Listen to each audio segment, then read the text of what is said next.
Halo teman-teman, kali ini kita akan membahas latihan soal di halaman 33 ya. Bahasa Indonesia kelas 5 SD di latihan gaya bahasa 1 dan juga latihan gaya bahasa 2. Nah, sebelum itu kita akan membahas dulu apa itu majas ya. Majas. A. Pengertian majas. Majas adalah gaya bahasa dengan makna kiasan untuk menyampaikan kesan agar lebih menarik. Kemudian jenis-jenis majas yang dipelajari di sini ada 3 ya. Yang pertama itu metafora.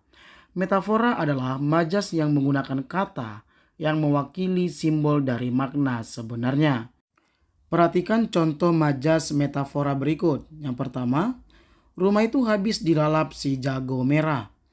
Artinya si jago merah itu menggambarkan mewakili simbol ya bahwa itu adalah api. Kemudian yang kedua, kita harus berlapang dada adanya musibah ini. Nah, berlapang dada kan artinya sabar ya. Kemudian Andre adalah anak emas Bu Tati. Nah, anak emas itu sebagai simbol bahwa anak emas itu menyatakan anak istimewa ya atau anak kesayangan dari Bu Tati. Kemudian yang kedua yaitu majas personifikasi. Majas personifikasi adalah majas yang menggambarkan suatu benda mati seolah-olah berperilaku atau bersifat seperti manusia. Perhatikan contoh majas personifikasi di bawah ini. Yang pertama, radio itu mendendangkan lagu merdu setiap sore hari. Nah, yang mendendangkan biasanya adalah manusia ya, bukan radio. Kemudian yang kedua, daun kelapa itu melambai-lambai di tepi pantai. Nah, melambai-lambai teman-teman itu merupakan menggambarkan manusia biasanya ya. Itu merupakan perilaku manusia, bukan perilaku daun kelapa sebagai benda mati ya. Kemudian yang ketiga, kembang api menyambut malam pergantian tahun. Nah, biasanya yang menyambut itu adalah manusia ya. Jadi semuanya itu benda mati seolah-olah berperilaku seperti manusia. Itulah dia majas personifikasi. Kemudian majas yang ketiga yaitu hiperbola ya. Majas hiperbola adalah majas yang menggunakan kata-kata yang bermakna berlebihan ya untuk menekan maksud atau bisa juga makna yang membesar-besarkan ya, bahkan terkesan tidak masuk akal ya. Perhatikan contoh majas hiperbola berikut ini. Yang pertama, anak itu berlari secepat kilat. Nah, ini kan berlebihan ini. Mana ada seorang anak berlari secepat kilat ya. Kemudian yang kedua, teriakannya membelah angkasa. Nah, apalagi ini melebih-lebihkan sekali ya. Tidak ada teriakan orang sampai membelah angkasa. Kemudian yang ketiga, aku menangis darah melihat kau jalan dengannya. Nah, apalagi ini.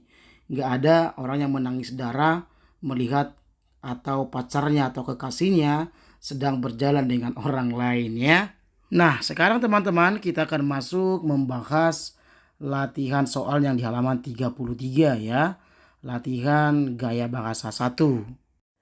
Tentukan majas dari kalimat berikut ini. Nah, apakah kalimatnya hiperbola, metafora, atau personifikasi? Yang pertama, aduh sakit.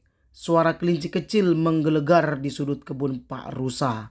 Nah, tentu kalimat yang pertama ini adalah kalimat hiperbola, kan melebih-lebihkan suaranya si kelinci yaitu menggelegar. Menggelegar kan biasanya seperti ya suara petir yang keras-keras ya. Kemudian yang kedua, wajahnya tampak seputih kapas. Nah, seputih kapas. Kapas ini kan putih. Artinya dia pucat. Berarti inilah kalimat majas metafora ya yang memberikan simbol yang sebenarnya ya. Kemudian yang ketiga, titik-titik air mulai membanjiri matanya. Nah, ini juga berlebih-lebihan ya. Tentu ini majas hiperbola yang ketiga ini. Titik-titik air mulai membanjiri matanya. Nah, air mata itu tidak pernah membanjiri ya. Kemudian yang keempat, Aku melihat daun-daun tanaman wortel itu melambai-lambai memanggilku. Nah, tentu melambai-lambai teman-teman itu adalah sifat atau perilaku manusia. Tentu yang keempat ini adalah majas personifikasi, ya. Kemudian yang kelima, Pak Singa si raja hutan memerintahkan supaya semua penghuni hutan tinggal di sarang masing-masing. Nah, tentu si raja hutan ini kan merupakan simbol, ya, simbol yang sebenarnya. Jadi Pak Singa yaitu dia memang raja hutan, ya. Tentu kalimat ini adalah kalimat majas metafora, ya. Kemudian yang terakhir yang keenam, pikirannya menari-nari teringat pesan ibu tadi pagi. Nah, tentu pikiran itu adalah benda. Ya, menari-nari itu biasanya adalah perilaku manusia. Tentu kalimat yang keenam ini adalah majas personifikasi. Kemudian kita lanjut ke latihan gaya bahasa 2, ya. Tuliskan arti dari kata yang digarisbawahi berikut ini. Nah, yang pertama, penduduk diminta untuk segera mengungsi saat Gunung Sinabung memuntahkan isi perutnya. Nah, tentu dari sini ini berarti majas personifikasi, ya.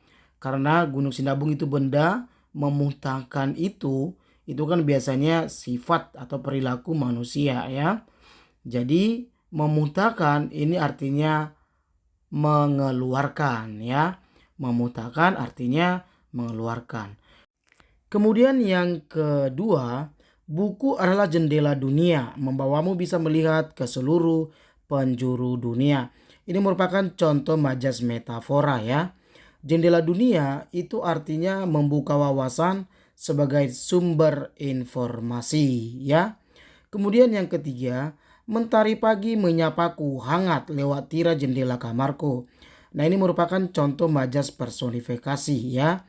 Menyapaku di sini itu artinya menyinari, ya. Kemudian yang keempat, hampir copot jantungku melihat kilat menyambar tempat aku berteduh. Ini merupakan juga contoh majas hiperbola ini, ya. Jadi copot jantungku itu artinya sangat terkejut, ya. Sangat terkejut.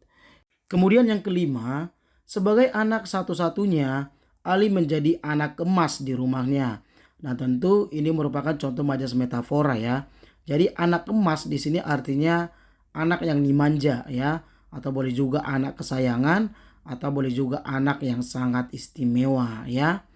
Kemudian yang keenam, melihat bahaya mengancam, ia langsung mengambil langkah 1000. Nah, ini langkah 1000 itu artinya kabur, melarikan diri, ya.